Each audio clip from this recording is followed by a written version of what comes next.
Hello my dear students, आप सभी स्वागत है इस वीडियो में। ये वीडियो नंबर 12 है, ये टॉपिक नंबर 4 है, इसका भी ये पार्ट 2 है।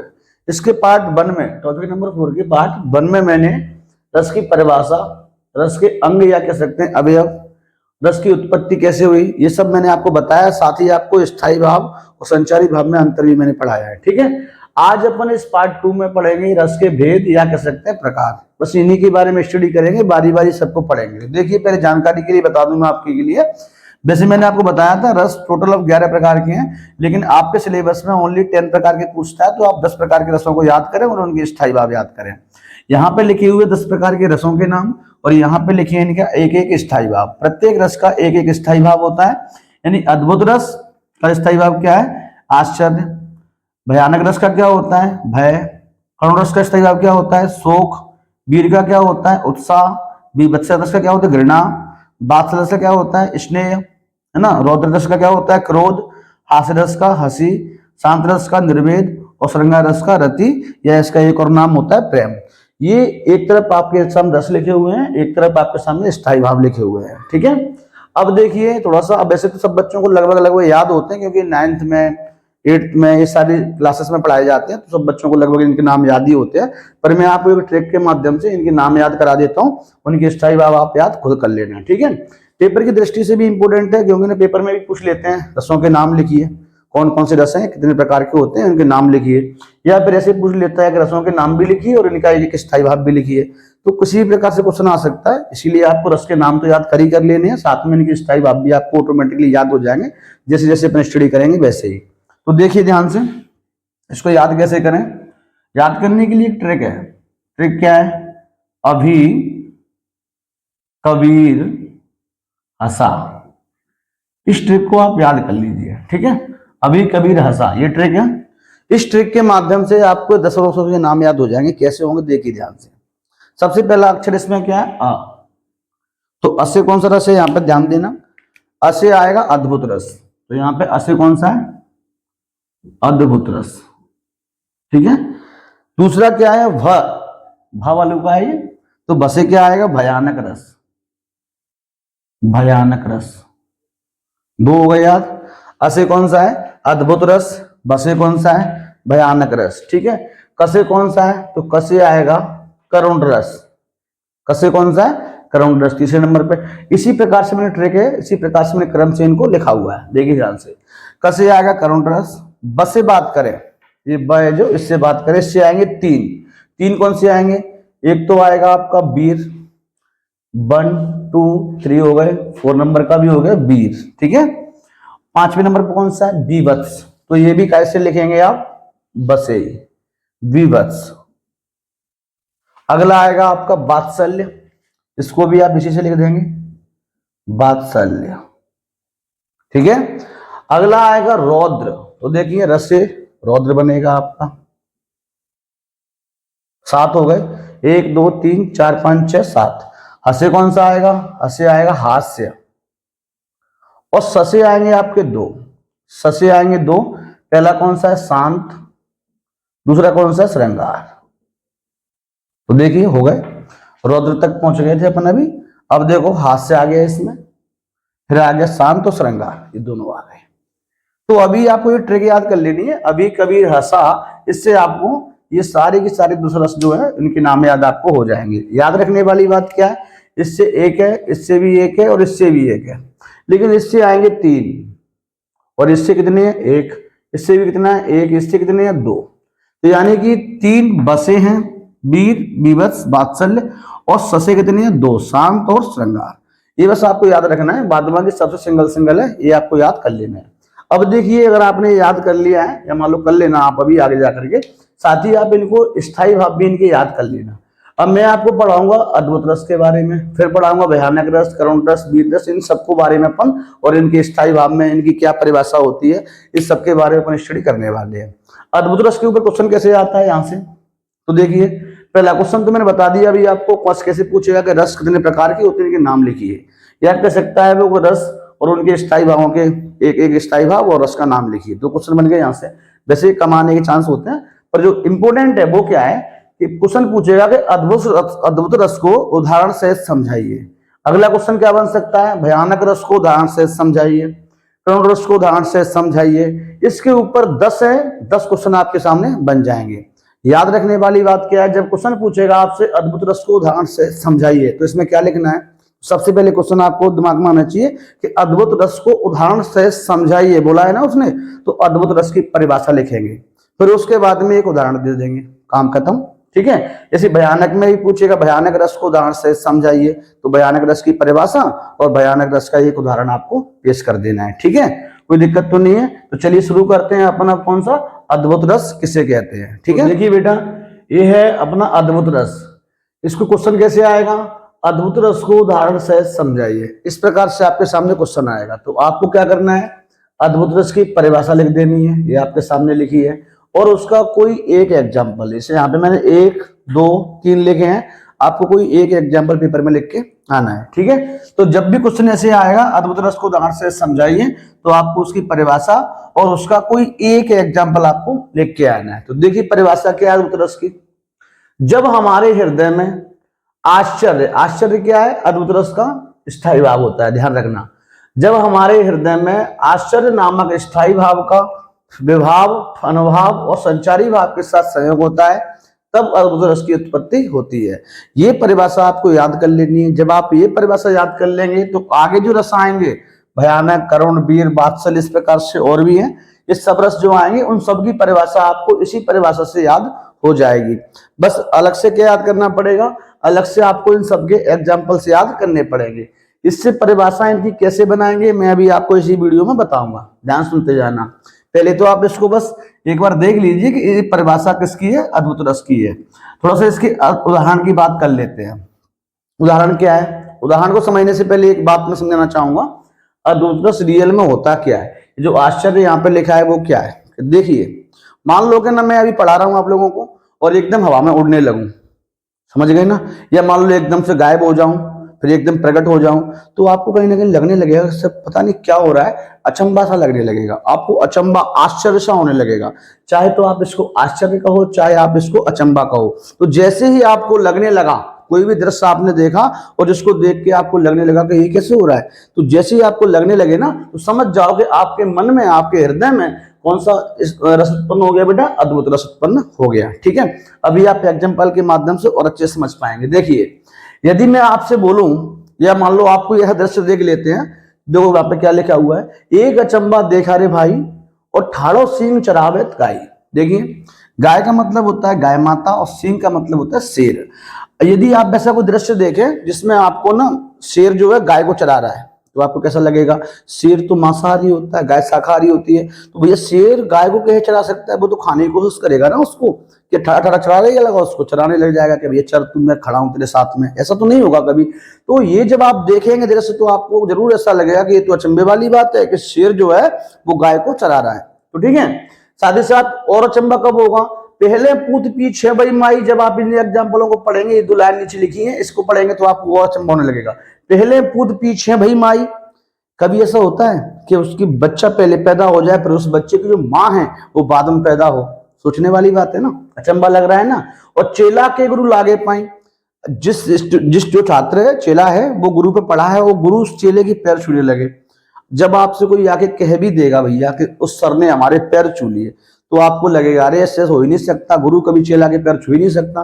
तो आपको जब भी ये अचंबे वाली बात कोई बताएगा, ऐसा कोई आपको बताता है, तो आप उससे यही कहेंगे भैया जा लंबी लंबी मत फेंक, बस बंद कर अपनी कहानी, है ना। ऐसा कभी नहीं हो सकता कि शेर जो है गाय को चराए और किसी बच्चे की माँ पहले पूत पहले हो जाए, उसका बच्चा पहले पैदा हो जाए और माँ बाद में पैदा हो, और चेला के जो है गुरु उसका पैर छूने लगे, ऐसा कभी नहीं होगा। लेकिन आप जब भी इस चीज को सुनेंगे तो आपको अचंबा होगा। अब मान लो मैं ही इस बात को बोलूं कि मैंने ऐसा ऐसा दृश्य देखा, तो आप कहीं ना कहीं मेरी बात पर टेस्ट करने लगेंगे, तो फिर आप कहेंगे सर ये तो अचंबे वाली बात है, क्योंकि मैं बोल रहा हूँ ना इस बात को, तो आप मेरी बात पर विश्वास करेंगे कि सर ने बोली है, सही बोली होगी।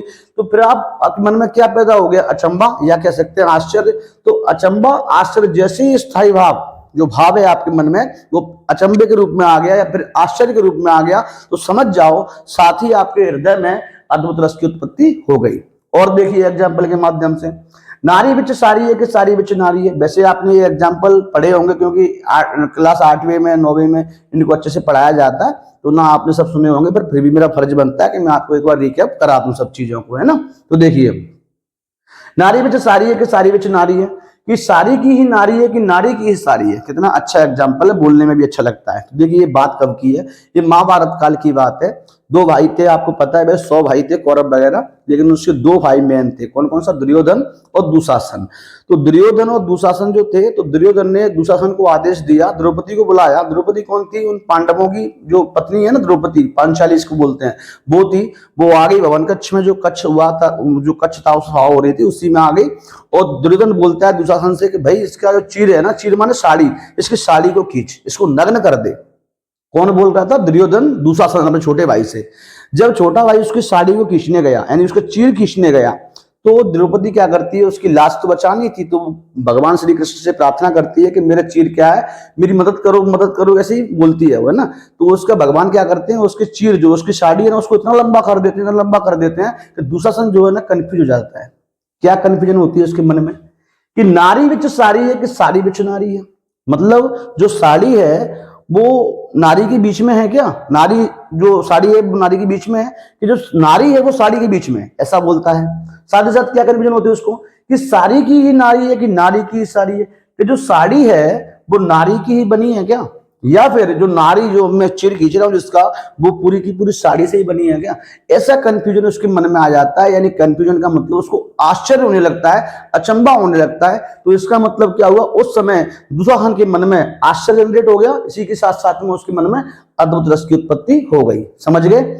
जब भी आप कोई भी ऐसी चीज देखें जिससे आपको अचंभा लगने लगे, तो समझ जाओ कि आपके हृदय में कौन सा रस उत्पन्न हो गया, अद्भुत रस। सभी रस जो है हमारे हृदय में पैदा होते हैं, इसलिए तो मैंने यहाँ पे लिखा है जब हमारे हृदय में, क्लियर है ना, हमारे हृदय में 10 रस अपन पढ़ेंगे, 10 के 10 रस अपने हृदय में ही होते हैं। ठीक है, अब देखिए आगे, ये भी एग्जाम्पल देखिए थोड़ा सा, इसके बारे में आपको पहले बताता हूं। अगर मैं आपसे कहूं कि कोई ऐसा व्यक्ति है जिसके पैर नहीं है, यानी जो पैर होते हैं ना वो नहीं है, फिर भी वो चलता है, और तो और उसके कान नहीं है, फिर भी सुनता है। फिर मैं बोलूं कि उस जो ना उसके हाथ नहीं है, फिर भी वो कई प्रकार के, नाना प्रकार के कर्म कर रहा है, कार्य कर रहा है। तो आप बोलेंगे सर झूठ क्यों बोल रहे हैं, ऐसा कोई व्यक्ति हो ही नहीं सकता। हाँ सत्यता है, लेकिन इस एग्जाम्पल को देखिए, बिनु पद चले सुने बिनु काना। बिनु पद यानी पैर, बिना पैरों के चलता है, और सुने बिनु काना, बिना कानों के क्या करता है, बिना कानों के सुनता है। और कर बिनु कर्म, कर्माने हाथ के बिना कर्म करता है। और कर्म भी कितने करता है, करे विद नाना, नाना प्रकार के कर्म करता है। तो भैया ऐसा व्यक्ति तो नहीं हो सकता। जब मैं आपसे बोलूंगा कि ऐसा कोई व्यक्ति है, तो आप बोलेंगे नहीं ऐसा हो ही नहीं सकता, लेकिन ऐसा ईश्वर है। तो जब भी हम ईश्वर के बारे में सोचते हैं कि जिसके पैर नहीं हमने कभी देखे ईश्वर के, ना हमने कभी इसके कान देखे हैं कि इसने हमारी बात सुन ली कि नहीं सुन ली, कंफर्म करने को जाता है कि उनके पास, और फिर भी आप देख पा रहे हैं ईश्वर कई प्रकार के क्या कर रहा है, हाथ नहीं है उनके, तब भी कई प्रकार के कर्म कर रहा है। तो इस बात को सुनते ही हमारे समझ में आ रहा है, हमें एकदम अचंभा सा लगता है कि भगवान ये सब करके ऐसे लेते हैं। तो अचंभा पैदा होता है ना, तो समझ में आ जाना चाहिए कि हमारे मन में कौन से रस की उत्पत्ति हो गई, अद्भुत रस की। ये तीनों ही एग्जाम्पल अद्भुत के हैं, और आप एग्जाम्पल ढेर सारी किताबें उनमें से छांट सकते हैं। जब आपको अच्छा ना लगे तो आप एक काम करिएगा, आप मुझे मैसेज कर देना, मैं आपके लिए और भी एग्जाम्पल ऐसे ढूंढ के ले आऊंगा अगर आपको याद ना हो। वैसे तो आसान है कि कोई एक आपको इसमें से याद कर लेना, तीनों आपको याद नहीं करने हैं। ठीक है, साथ ही साथ मैं पीडीएफ बनाऊंगा तो मैं इन सब एग्जाम्पलों के बारे में मैं आपको बर्डन उसमें कर दूंगा, आपको कोई एक एग्जाम्पल इसमें से याद करना है। ठीक है, अब देखिएगा, मैंने अभी आपको पढ़ाई थी अद्भुत रस की परिभाषा, परिभाषा आपने समझ ली। अब देखिए इस परिभाषा से अपन सभी रसों की परिभाषा कैसे बनाएंगे, ये बनाना मैं आपको सिखाऊं, इससे पहले आप इसका एक स्क्रीनशॉट ले लीजिए। मैं साइड में हो जाता हूं, अगर आपको आवश्यकता है तो आप इसका स्क्रीनशॉट ले लो। ठीक है, इससे क्या है कि आपको भविष्य में काम दे जाएगा। साथ ही साथ बता दूं, अब भयानक, करुण, वीर, वात्सल्य, इनकी क्या करेंगे अपन, परिभाषा बनाएंगे इस तरीके से। अद्भुत की आपको याद कर लेनी है, बाद बाकी इनकी कैसे बनाते हैं मैं आपको बताता हूं। तो देखिए एग्जाम्पल बेटा आपको एक ही याद करना है तीनों में से। ठीक है, अब देखिए परिभाषा कैसे बनाएंगे। इसका क्वेश्चन कैसे आया था अद्भुत रस के ऊपर, अद्भुत रस को उदाहरण से समझाइए। बस ऐसे क्वेश्चन आ सकता है आपके सामने भयानक रस के ऊपर। क्वेश्चन नंबर 2 लिख देता हूं, क्वेश्चन आएगा भयानक रस को उदाहरण सहित समझाइए, उदाहरण सहित समझाइए। ऐसे क्वेश्चन आपके सामने आ जाएगा। तो जैसे आपने इस क्वेश्चन में क्या किया था, परिभाषा लिखी थी, उसका एक एग्जाम्पल आपको लिखना है, ठीक है। अब ऐसे इसमें क्या करेंगे, भयानक रस की परिभाषा लिखेंगे। ये समझ लो, इससे क्या है कि आपको सभी परिभाषाएं जो है, किसी भी रस की परिभाषा अगर आपसे पूछ लेगा तो आपको सारी परिभाषाएं याद हो जाएंगी, है ना, भटकना नहीं पड़ेगा आप लोगों को, है ना। हर बार आपको नई याद नहीं करनी पड़ेगी, इस चीज से सारा काम हो जाएगा। तो देखिए, अद्भुत रस की परिभाषा जो है, इसी से बनाएंगे अपन भयानक रस की परिभाषा, फिर इसी से बनाएंगे करुण की, वीर की, वात्सल्य की, इस प्रकार बनाते जाएंगे, आप समझते जाएंगे। देखिए, सबकी बना के नहीं बताऊंगा, क्योंकि सबकी बना के बताऊंगा तो वीडियो बहुत लंबा हो जाएगा, इसीलिए मैं कुछ की एक दो की बना देता हूं, फिर आप समझ जाएंगे। देखो, भयानक रस की परिभाषा कैसे बनेगी, यहाँ पे लिखा था अद्भुत रस, तो ऐसे यहाँ पे लिखा है भयानक रस। तो कुछ चीजें कॉमन है, जैसे कि ये वाली, जब हमारे हृदय में, तो यहां भी हम भयानक रस की परिभाषा में क्या लिखेंगे, जब हमारे हृदय में, बस चेंजिंग कहां करनी है, एक तो आपको यहां चेंजिंग करनी है, दूसरी चेंजिंग कहां करनी है, यहां करनी है, बाद बाकी सब जो इसमें है उसी को इसमें उतार दीजिए। कैसे, अब यहाँ पे लिखा है आश्चर्य, आश्चर्य यहाँ पे क्यों लिखा है, क्योंकि अद्भुत रस का स्थायी भाव होता है आश्चर्य, ठीक है। अभी हाल मैंने इससे पहले आपको बताया था, एक तरफ रस लिखे थे, एक तरफ उनके स्थायी भाव लिखे थे, अभी आप थोड़ी देर पहले तो बताया था मैंने आपको, है ना। तो ऐसे ही आपको यहाँ पे आप कौन सा रस की परिभाषा लिख रहे हैं, भयानक रस की, तो आपको इसका स्थायी भाव क्या लिखना है, भय। इसका स्थायी भाव था आश्चर्य, इसीलिए मैंने यहाँ पे आश्चर्य लिखा। अब भयानक रस की बात हो रही है तो आप इसका स्थायी भाव लिख देंगे क्या, भय, भय लिख दिया, ठीक है। अब पीछे का सेंटेंस पूरा एज इट इज वैसे वैसे उतार देंगे। कैसे उतारेंगे, देखिए, नामक स्थायी भाव का, नामक स्थायी भाव का विभाव, अनुभाव और संचारी भाव के साथ संयोग होता है, संयोग होता है तब, ये तब लिख दिया आपने यहाँ पे, तब यहाँ पे चेंजिंग करनी है। यहाँ पे अद्भुत रस था, इसीलिए हमने अद्भुत रस लिखा। यहाँ पे कौन सा रस है बेटा, भयानक रस है, तो हम यहाँ पे क्या लिखेंगे, भयानक रस, बस इतना सा चेंजिंग आपको कर देना है। फिर वही चीज पीछे वाली सेम लिख दो, की उत्पत्ति होती है, की उत्पत्ति होती है। तो जैसे इसकी परिभाषा थी, सेम परिभाषा बन गई, जब हमारे हृदय में भय नामक स्थायी भाव का विभाव, अनुभाव और संचारी भाव के साथ संयोग होता है तब भयानक रस की उत्पत्ति होती है, ठीक है। ऐसे ही आपको ये वाली परिभाषा बन गई है, ऐसे ही आपको करुण रस की परिभाषा बनानी है। अच्छा, ये सिर्फ परिभाषा से काम यहाँ होने वाला नहीं है, भयानक रस को उदाहरण से आपको समझाना, तो आपको परिभाषा बनाना मैं भी सिखा रहा हूँ, उदाहरण तो आपको याद करना पड़ेगा। इसकी हेडिंग बनाएंगे, फिर आप उदाहरण, पेपर में भी ऐसे लिख के आना है आपको, परिभाषा और प्रश्न का उदाहरण।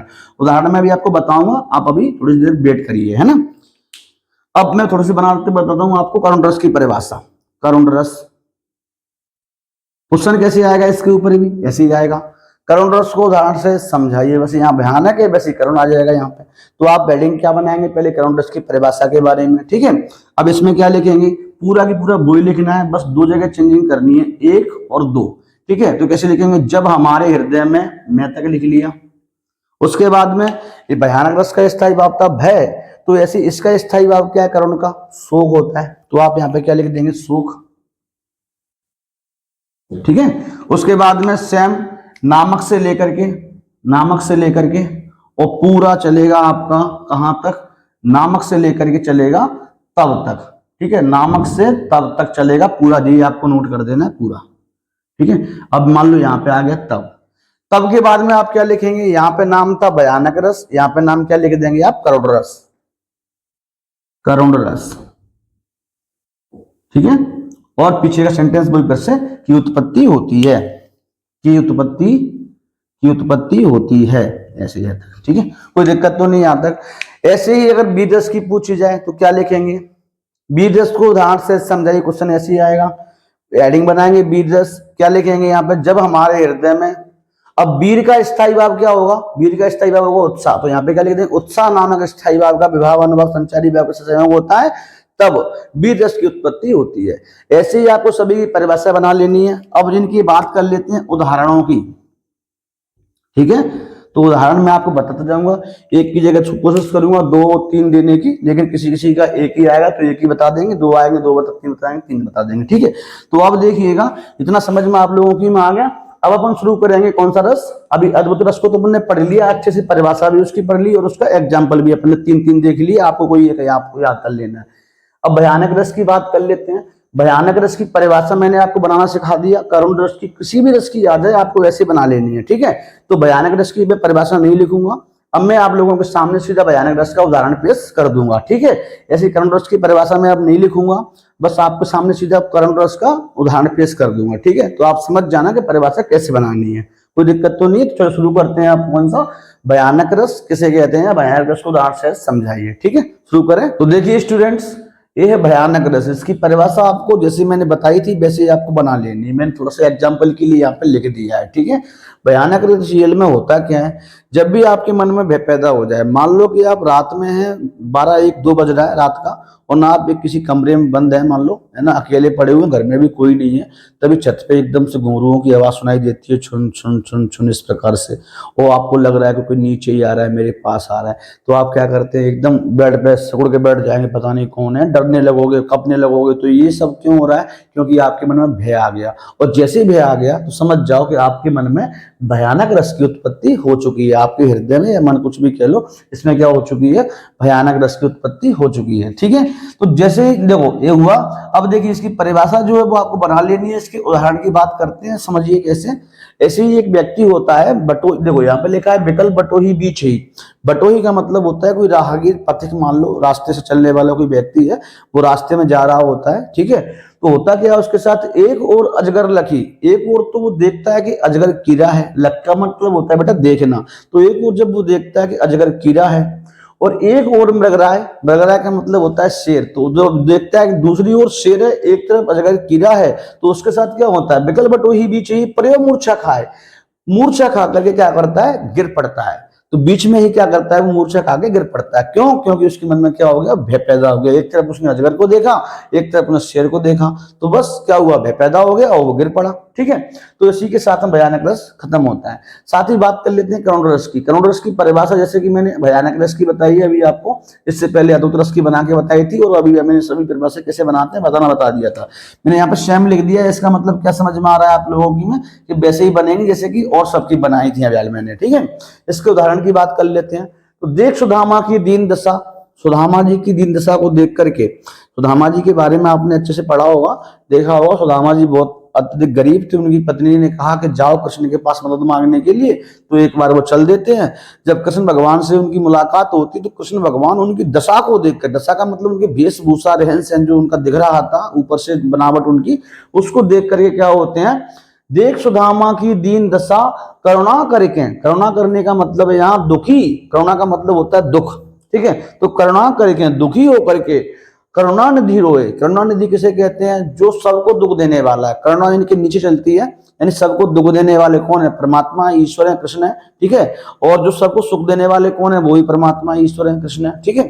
तो ऐसे ही जो सबको करुणा देने वाले हैं, सबको दुख देने वाले हैं, वही क्या पढ़ते हैं, रो पड़ते हैं। यानी करुणा करके, दुखी होकर के, सबको दुख देने वाले जो भगवान श्री कृष्ण है, वही रो पड़ते हैं। किसको देख करके, सुदामा की दीन दशा को, यानी उनकी जो फटे पुराने कपड़ों को देख करके, है ना, उनकी दशा को देख करके वो रो पड़ते हैं। और तो और पानी परात को हाथ छुओ नहीं, एक पानी से भरी हुई परात रखी हुई थी, उसको तो उन्होंने हाथ भी नहीं लगाया। कृष्ण जी ने क्या किया, नैनन के जल से पग धोए, जितने इतने रोए उनके दुख में, है ना। करुणा का मतलब भी बेटा दुख या सुख होता है। तो दुखी होकर के इतने रो लिए, वो इतने रो लिए कि जो परात दूसरी वाली थी ना, उस परात को अपने आंसुओं से भर दिया, और उसी आंसुओं से क्या किया उन्होंने, नैनन के जल, नैनन के जल का मतलब क्या है, आंसुओं से क्या कर दिए उन्होंने, पग धो दिए। पगमान होता है पैर, उनके सुदामा जी के पैर धो दिए थे। समझ में बात आ गई। यानी दशा को देख करके जो सबको दुख देने वाले कृष्ण है, वही क्या करते हैं, दुखी होकर के रो पड़ते हैं। और जो पानी की परात रखी हुई थी उसको तो हाथ भी नहीं लगाते, अपने नैनन के जल से ही क्या कर देते हैं, पग धो देते हैं। मैंने यहाँ पे एक एक एग्जाम्पल लिखा है, आप चाहें तो मुझे कमेंट कर देना, मैं इनकी और भी आपको एग्जाम्पल बता दूंगा। मैंने ये क्यों लिखे हैं, क्योंकि ये पॉपुलर एग्जाम्पल है, अच्छे से जल्दी बच्चों को याद हो जाते हैं, ठीक है। तो आप शुरू करते हैं वीर रस के बारे में। तो देखिए स्टूडेंट्स, ये है वीर रस। परिभाषा इसकी सेम है। इसका स्थायी भाव होता है उत्साह। जब भी आपके मन में उत्साह पैदा हो जाए, समझ जाइए कि कौन सा रस पैदा हो गया, वीर रस। देखिए इसके एग्जाम्पल को, चमक उठी 57 में वह तलवार पुरानी थी, बूढ़े भारत में भी आई फिर से नई जवानी थी। इतना आपको पर्याप्त मात्रा में लिख देना है। जितना यहाँ पे ये लिखा है, जितना यहाँ पे ये लिखा है, उतना ही आप लिख दीजिए, आपको पूरे नंबर दिए जाएंगे। बाद बाकी अगर आप चाहें तो ऐड कर सकते हैं, जैसे कि चमक उठी 57 में वह तलवार पुरानी थी, बूढ़े भारत में भी आई फिर से नई जवानी थी, और खूब लड़ी मर्दानी, वह तो झांसी वाली रानी थी। इस प्रकार से आप और कोई लाइन जोड़ सकते हैं। बाद बाकी इतना लिख दोगे तब भी आपको नंबर पूरे मिल जाएंगे। इसको देखिए, इतना लिखा है, पर्याप्त है। वो खून कहो किस मतलब का जिसमें उबाल का नाम नहीं, वह खून कहो किस मतलब का आ सके देश के काम नहीं, वह खून कहो किस मतलब का जिसमें जीवन न रवानी है, जो परवश होके बहता है वो खून नहीं वो पानी है। इस प्रकार के आप एग्जाम्पल बड़ा करना चाहें तो लिख सकते हैं। बाद बाकी इतने से आपका काम हो जाएगा। ठीक है, तो आज के लिए मैं इतना ही पढ़ाना चाहूंगा, क्योंकि ना ये वीडियो बहुत लंबी हो जाएगी। मैंने अभी तक 4 रस आपके कंप्लीट कर दी है। आगे के जो 6 रस बचे हैं उनको मैं नेक्स्ट वीडियो में आपको डिस्कस कर लेंगे, अच्छे से समझा दूंगा। ठीक है, और जिन बच्चों ने मेरी अभी तक टेलीग्राम चैनल को ज्वाइन नहीं किया है, वो टेलीग्राम चैनल ज्वाइन जरूर कर लेना, क्योंकि ना अब जो पीडीएफ वगैरह आएंगी ना, उनके लिए वो बहुत आवश्यक है। आगे जाकर के मैं जो ग्रुप वगैरह में पीडीएफ भेज रहा हूँ ना व्हाट्सएप ग्रुप में, उसमें भेजना बंद कर दूंगा। आगे जाके मैं टेलीग्राम पर ही पीडीएफ भेजूंगा। इसीलिए जिन बच्चों ने ज्वाइन नहीं किया है वो अभी जाकर के डिस्क्रिप्शन में लिंक दी गई है, उसको ज्वाइन कर लो, जिससे कि आपको आगे असुविधा पैदा नहीं होगी। ठीक है, तो आज के लिए बस इतना ही, फिर मिलते हैं कल नेक्स्ट वीडियो में। Thanks for watching.